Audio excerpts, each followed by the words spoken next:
Hello everyone, AmyR here with Prairie Paper and Ink, and for my card today I pulled out the Honeybee Stamps Lotus Blossom stamp set. It's this tiny little stamp set that is one stamp. It's not a set, it's a stamp. And this one actually came out quite some time ago and I've been itching to use it, so I just inked it up. I just used Distress ink, it doesn't matter what you use, because I wanted to stamp it onto a little stack of post-it notes, and these are the post-it notes that have sticky across the whole back.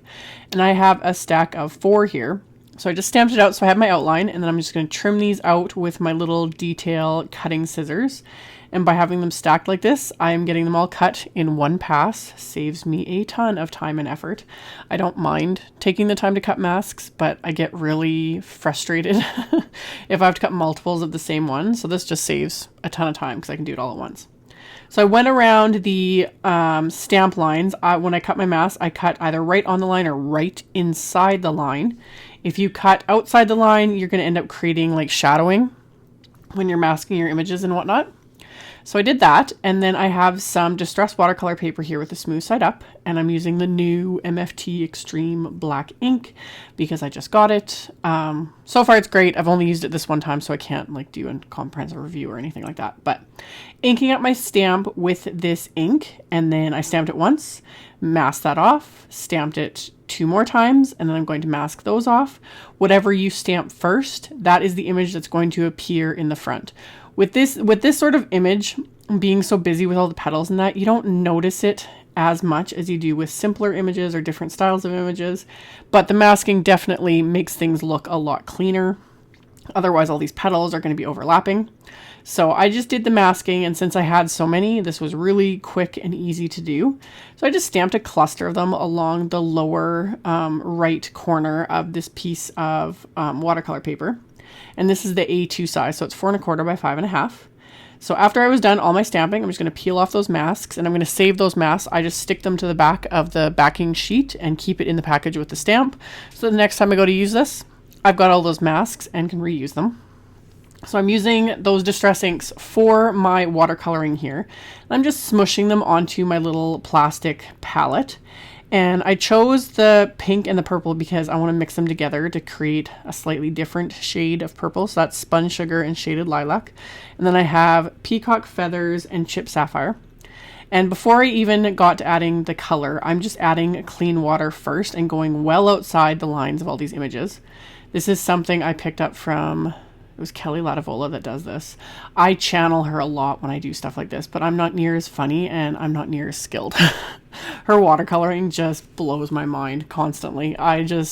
Every time I see a card, I'm like, how did she do that? And then if you guys haven't watched her videos, you should, because she's hilarious. Like, it's hilarious. So I did my first layer. Very light, very simple, and then I dried it with my heat tool. And then I'm going in with a slightly smaller brush and using the exact same colors, just less water this time, to really intensify this. So still being really simple, I super sped this up. This is like 800 times faster than I actually did it. I still went fairly quickly. I wish I could move this quickly though. It would just save me so much time. But yeah, like I said, I didn't do anything fancy. I just applied the color.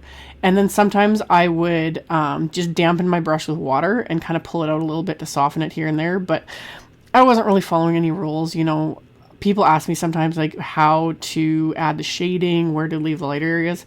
More often than not, I just don't bother. I just want the color down. I think it looks just fine. It looks just fine as it is.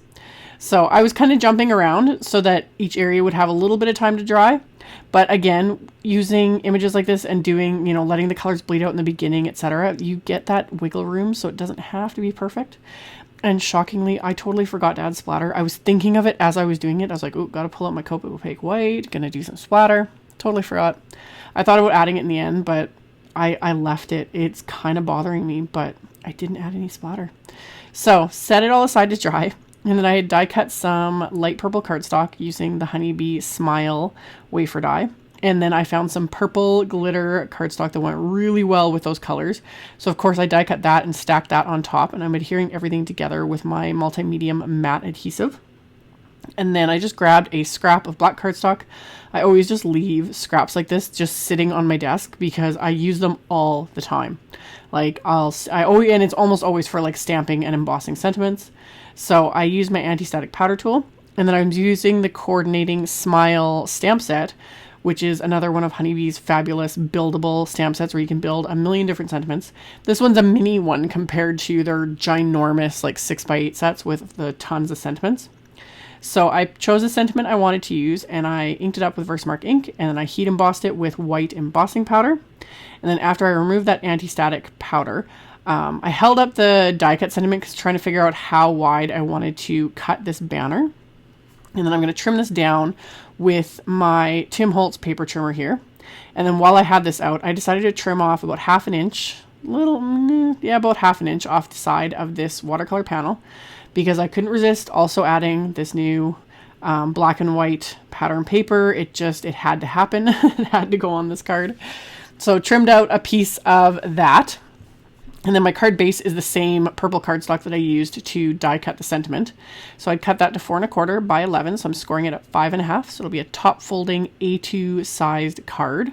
And I always kind of reline it up after I folded it to make sure the ends are straight, and then really burnish that with my bone folder to try and get the card like as straight as possible.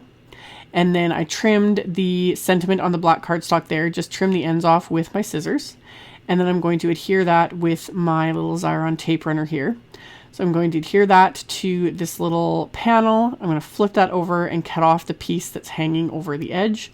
And then I'm going to adhere the little pattern paper strip directly to my card base.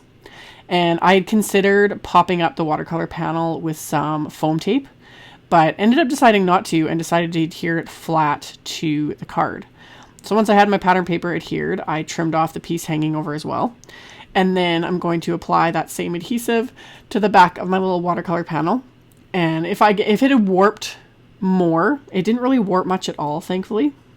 I probably would have added the foam tape because the foam tape just gives it that extra like rigidity and holds it better in place, but this works just fine.